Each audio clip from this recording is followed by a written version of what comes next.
Baik, bismillahirrahmanirrahim. Assalamualaikum warahmatullahi wabarakatuh. Perkenalkan, nama saya Arman dari kelas PJKRD NIM 1931041169. Di sini saya akan menjelaskan tentang materi, prinsip, dan alat evaluasi. Langsung saja saya akan masuk ke materi yang pertama, yaitu prinsip evaluasi. Ada satu prinsip umum yang penting dalam kegiatan evaluasi, yaitu adanya triangulasi atau hubungan erat antara tiga komponen, yaitu yang pertama tujuan pembelajaran, yang kedua kegiatan pembelajaran atau KBM, dan yang ketiga evaluasi. Adapun yang pertama yaitu hubungan antara tujuan dengan KBM. Kegiatan belajar mengajar yang dirancang dalam bentuk rencana mengajar disusun oleh guru dengan mengacu pada tujuan yang hendak dicapai. Dengan demikian, anak panah yang menunjukkan hubungan antar keduanya mengarah pada tujuan dan makna bahwa KBM mengacu pada tujuan, tetapi juga mengarah dari tujuan ke KBM, menunjukkan langkah dari tujuan untuk dilanjutkan pemikirannya ke KBM. Selanjutnya yang kedua, prinsip evaluasi, yaitu hubungan antara tujuan dengan evaluasi.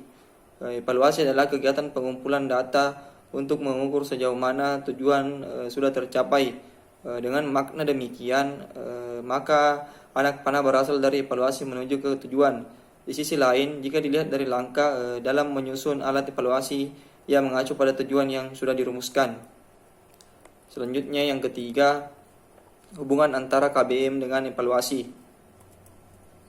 Evaluasi harus mengacu dan disesuaikan dengan KBM yang dilaksanakan, sebagai misalnya, jika kegiatan belajar mengajar dilakukan oleh guru dengan menitik beratkan pada keterampilan, evaluasinya juga harus mengukur tingkat keterampilan siswa, bukan dari aspek pengetahuannya. Baik, selanjutnya yaitu prinsip-prinsip evaluasi. Yang pertama yaitu kontinuitas. Evaluasi tidak boleh dilakukan secara insidental, karena pembelajaran itu sendiri adalah suatu proses yang kontinu. Oleh sebab itu, evaluasi pun harus dilakukan secara kontinu pula. Yang kedua, komprehensif. Dalam melakukan evaluasi terhadap suatu objek, guru harus mengambil seluruh objek itu sebagai bahan evaluasi.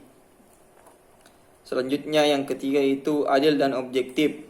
Dalam melaksanakan evaluasi, guru harus berlaku adil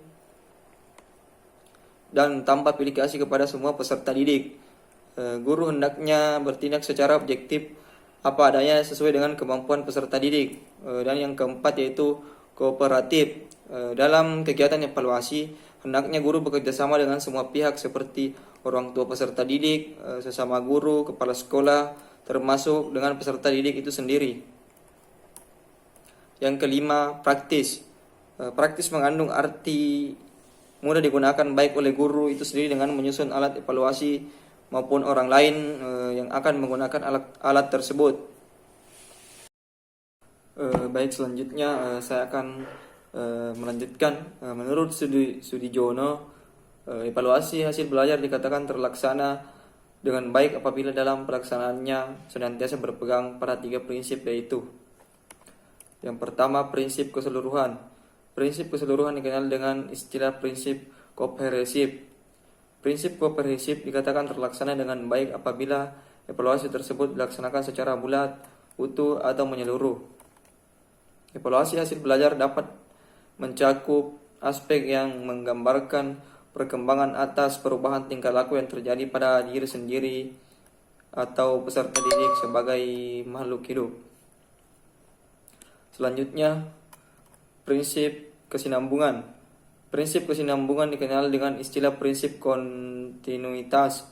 Prinsip kontinuitas dimaksudkan bahwa hasil belajar yang baik adalah evaluasi hasil belajar yang dilaksanakan secara teratur dan sambung menyambung dari waktu ke waktu.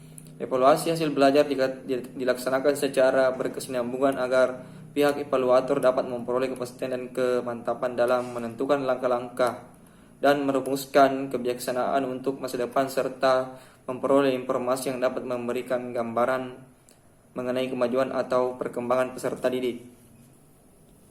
Selanjutnya yang ketiga, prinsip objektivitas.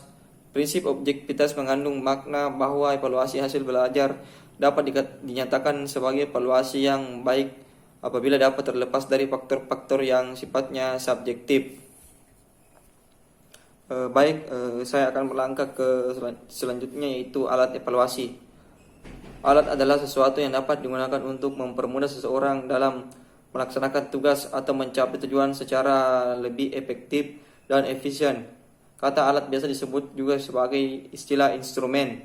Alat evaluasi juga dikenal dengan instrumen evaluasi. Dengan pengertian tersebut, maka evaluasi dikatakan baik apabila mampu mengevaluasi sesuatu yang dievaluasi dengan hasil seperti keadaan dan dievaluasi. Secara garis besar, ragam alat evaluasi terdiri dari dua macam bentuk, yaitu bentuk objektif dan bentuk subjektif. Selanjutnya, ada dua teknik dalam evaluasi, yaitu teknik non-tes dan tes. Yang pertama teknik non-tes. Skala menggambarkan suatu nilai yang berbentuk angka terhadap sesuatu hasil pertimbangan, seperti Oppenheim mengatakan rating gave a numerical value to some kind of judgment. Maka suatu skala selalu disajikan dalam bentuk angka. Contoh, skor yang diberikan oleh guru di sekolah untuk menggambarkan tingkat prestasi belajar siswa. Biasanya angka-angka yang digunakan diterapkan pada skala dengan jarak yang sama, meletakkan secara bertingkat dari yang rendah ke yang tinggi. Dengan demikian skala ini dinamakan skala bertingkat atau Quotient. Baiklah, yang selanjutnya itu yang kedua, teknik tes. Berikut ini ada beberapa pendapat para ahli mengenai pengertian tes, yaitu dalam bukunya Evaluasi Pendidikan, Amir Dayen Indra Kusuma mengatakan tes adalah suatu alat atau prosedur yang sistematis dan objektif untuk memperoleh data-data atau keterangan-keterangan yang diinginkan tentang seseorang dengan cara yang boleh dikatakan tepat dan cepat.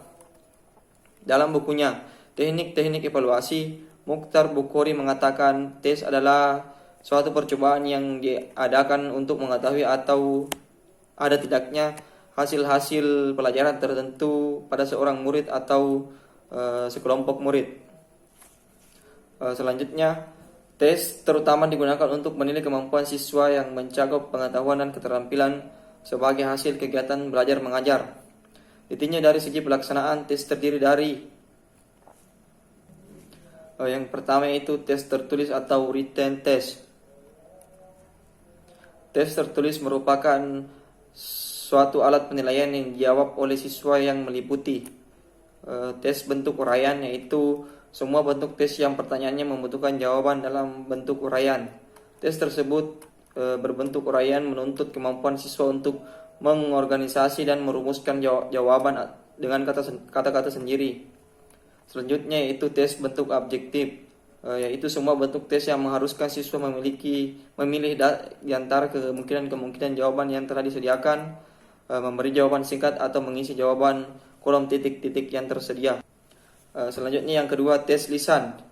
Tes lisan merupakan alat penilaian yang pelaksanaannya dilakukan dengan mengadakan tanya jawab secara langsung untuk mengetahui kemampuan-kemampuan berupa proses berpikir siswa dan memecahkan suatu masalah, mempertanggungjawabkan jawaban tersebut, penggunaan bahasa dan penggunaan penguasaan materi pelajaran. Ditinjau dari jenis pernyataan yang akan diajukan, tes lisan dapat berbentuk pertanyaan tertutup dan pertanyaan terbuka. Ditinjau dari jawaban yang diinginkan, dapat berbentuk pertanyaan-pertanyaan berupa hafalan, pemahaman, analisis, aplikasi, sintesis, dan evaluasi. Baik, selanjutnya ditinjau dari segi kegunaan untuk mengukur siswa. Tes dibagi menjadi dua bagian, yaitu yang pertama tes diagnostik. Tes diagnostis adalah tes yang digunakan untuk mengetahui kelemahan-kelemahan siswa sehingga berdasarkan hasil tersebut dapat dilakukan sebuah penanganan yang tepat. Dan yang kedua yaitu tes formatif. Tes formatif dapat juga dipandang sebagai tes diagnostik pada akhir pelajaran. Evaluasi formatif atau tes formatif diberikan pada akhir setiap program. Tes ini merupakan post tes atau tes akhir proses. Evaluasi formatif mempunyai manfaat baik bagi siswa, guru maupun program itu sendiri. Baik, terima kasih. Mungkin itu materi yang sempat saya bawakan. Lebih dan kurangnya mohon dimaafkan. Wabillahi taufiq wal hidayah. Wassalamualaikum warahmatullahi wabarakatuh.